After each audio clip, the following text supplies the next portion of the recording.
Welcome back to our channel दोस्तों। जैसा कि आपको पता है कि हम लोग हमारा राजस्थान क्लास 8 का जो है वो पढ़ रहे हैं। इसमें 1857 की क्रांति का पढ़ रहे हैं। ठीक है, पिछले पार्ट में मैंने यहाँ तक करवा दिया था कि ये सारी की सारी जो छावनी है उनके मुख्यालय और रेजिमेंट के नाम है वो आपने याद करने हैं। ठीक है, तो अब हम याद करने हैं इसके आगे से। हमने देख लिया था कि क्रांति का प्रारंभ 10 मई को हो गया था 1857 में, जबकि स्टार्ट की गई थी 31 मई को, करनी थी 31 या 30 मई को। ठीक है, तो ये जो 6 छावनियाँ थी राजस्थान में थी, इनका मुख्यालय राजस्थान में था।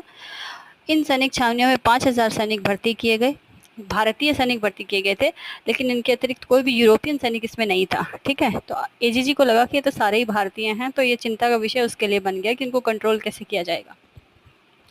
19 मई 1857 को एजीजी लॉरेंस को मेरठ विद्रोह की सूचना मिली थी, जबकि शुरुआत हो गई थी 10 मई को शुरुआत हो गई थी वहाँ पे, और 19 मई को माउंट आबू में बैठे थे ये, तब उनको सूचना मिली थी 9 दिनों के बाद में। तो इन्होंने क्या कहा कि भाई सभी राजाओं को वो पहुंचा दिया, सभी राजाओं को निर्देशित कर दिया कि आप लोग जो है वो अपने अपने राज्य में शांति बना के रखो, शक्ति का इस्तेमाल करते हुए, ताकि चाहे आपको गोला बारूद कुछ भी इस्तेमाल करना पड़े आप लगाओ। ठीक है, रोको उनको।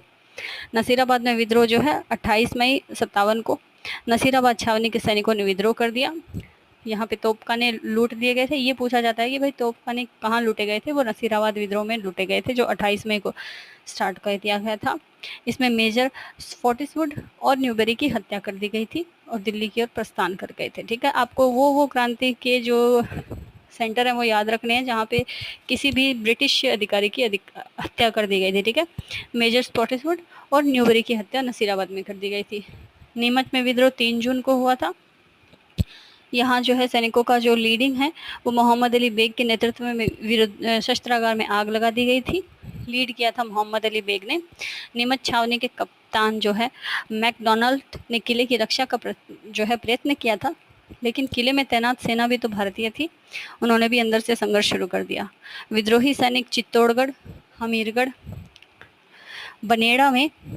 बनेड़ा में अंग्रेजी जो बंगले थे उनको लूटते हुए शाहपुरा पहुंच गए। शाहपुरा के जागीरदार ने विद्रोही सैनिकों के लिए जो है रसद की आपूर्ति की। जैसे हमने पहले देख लिया था, मैंने बताया था ना कि जागीरदारों में, सामंतों में पहले से ही वो आक्रोश था अंग्रेजों की वजह से, जो उनकी डिपेंडेंसी खत्म हो गई। तो यहाँ से शाहपुरा के जागीरदार ने इनकी सहायता की थी।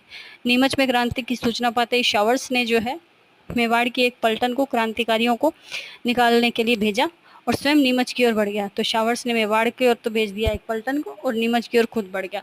शावर्स ने कोटा, बूंदी तथा मेवाड़ की सेनाओं को पुनः सहायता में अधिकार में ले लिया।